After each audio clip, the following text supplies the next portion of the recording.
بلکہ اپنی زندگی کا محور اور مرکز بنانا۔ صحیح بات یہ ہے کہ انسانی زندگی کے لیے اس سے اعلیٰ اور اس سے ارفع کوئی بات ہو نہیں سکتی ہے۔ آج وقت ہے کہ ہم اپنی پوری زندگی پر ہم غور و فکر کریں۔ آپ دیکھیے کہ اللہ تعالیٰ نے ہمارے لیے کیسی کیسی خوشخبریاں قرآن مجید میں رکھی ہیں، اور اس نے جو خوشخبریاں عطا فرمائی ہیں، جو خوشخبریاں دی ہیں، تو ہمارا یہ ایمان ہے، ایمان کا حصہ ہے کہ جو کچھ اس نے ارشاد فرمایا ہے اس سے زیادہ حق اس دنیا میں اور کوئی چیز ہو نہیں سکتی ہے۔ وَمَنْ أَرَادَ الْآخِرَةَ وَسَعَى لَهَا سَعْيَهَا وَهُوَ مُؤْمِنٌ فَأُولَئِكَ كَانَ سَعْيُهُمْ مَشْكُورًا۔ کیا قیمتی بات ہے، کیا خوشخبری ہے بھائیوں، کہ جو آخرت کی کامیابی چاہتا ہے، جس کے پیش نظر آخرت ہے، اس آخرت کو حاصل کرنے کے لیے وہ کوشش کرے، ویسی کوشش کرے کہ جیسا کوشش کا حق ہے، اور وہ مومن، اور وہ مومن بھی ہو، تو اللہ رب العزت اس کے لیے خوشخبری دیتے ہیں کہ فَأُولَئِكَ كَانَ سَعْيُهُمْ مَشْكُورًا۔ ایسی ہر کی جانے والی کوشش، کاوش، محنت، جد و جہد کو اللہ رب العزت مشکور فرمائے گا، اللہ کے حضور قابل قبول ہوگی۔ ہم دیکھیں کہ اس پہلو سے ہم نے اپنے آپ کو ویسا نہیں بنا پائے ہم کہ جیسا بنانے کا حق ہے۔ بھائیوں، ساتھیوں، بزرگوں، آج یہ وقت ہے کہ ہم حالات کی سنگینی کو سمجھیں۔ یوں تو عام حالات بھی ہوں یا خاص حالات ہوں، کبھی بھی انسان کی زندگی کا کوئی بھروسہ نہیں ہے، لیکن ایسے وقت کہ جب کہ ہم اپنے ہاتھوں سے اپنے کاندھوں پر اپنے بھائیوں، دوستوں،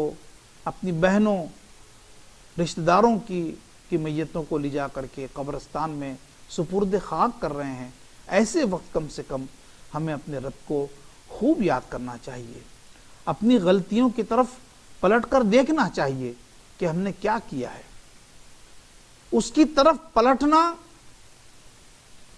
یہ ہماری زندگی کی معراج ہے۔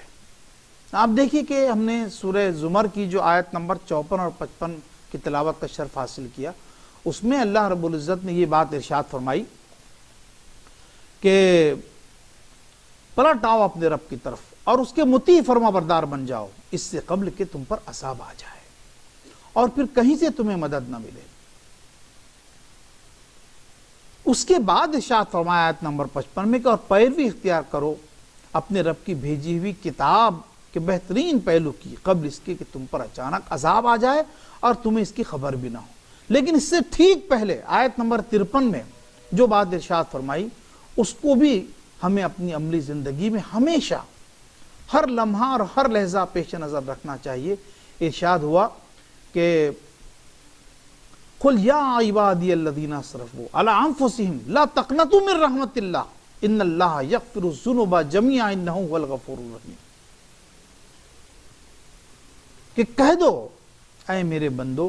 جنہوں نے اپنی جانوں پر زیادتی کی ہے۔ ہم میں سے کون ہے ساتھیوں جس نے اپنے جانوں پر ظلم نہیں کیا، زیادتی نہیں کی؟ کہا کہ جنہوں نے اپنی جانوں پر زیادتی کی ہے وہ پلٹ آئیں اپنے رب کی طرف۔ لا تقنطوا من رحمت اللہ، وہ اللہ کی رحمت سے مایوس نہ ہوں۔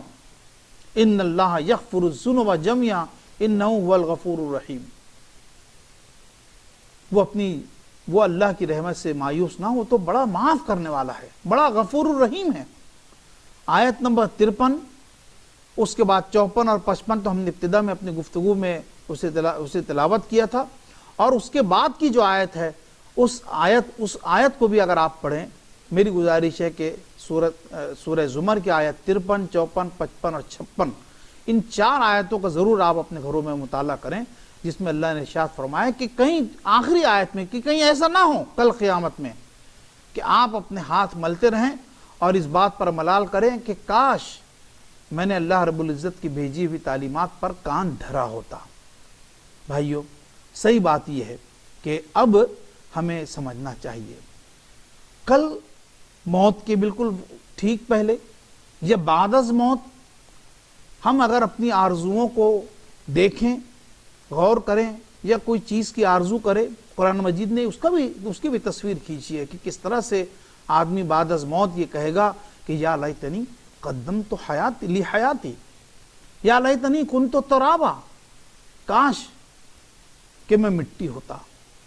کاش کہ میں نے کل قدمت حیاتی، کل کو آنے والی جو زندگی ہے اس کے لیے کچھ سامان میں نے مہیا کیا ہوتا، یا لیتنی لموت کتابیہ، کاش کہ میرا نامہ اعمال میرے ہاتھ میں نہ دیا جاتا، یا لیتنا اطعنا اللہ و اطعنا الرسول، کاش کہ ہم نے اپنے رب اور اپنے رسول کی اطاعت کی ہوتی۔ تو یہ جو آرزویں ہیں، یہ جو خواہشیں ہیں، ان آرزوؤں اور خواہشوں کو کل کرنا ہمارے لیے فائدہ مند نہیں ہوگا بھائیو۔ آج عمل کا وقت ہے۔ اللہ رب العزت نے زندگی کا گویا ایک طرح سے پرچہ ہمارے ہاتھ میں دیا ہے، اور اس پرچے میں مستقل اچھے اعمال کے ذریعے سے خوش خطی کے ساتھ ہمیں اسے پر کرنا ہے۔ جتنا اچھا پر کریں گے، مہلت عمل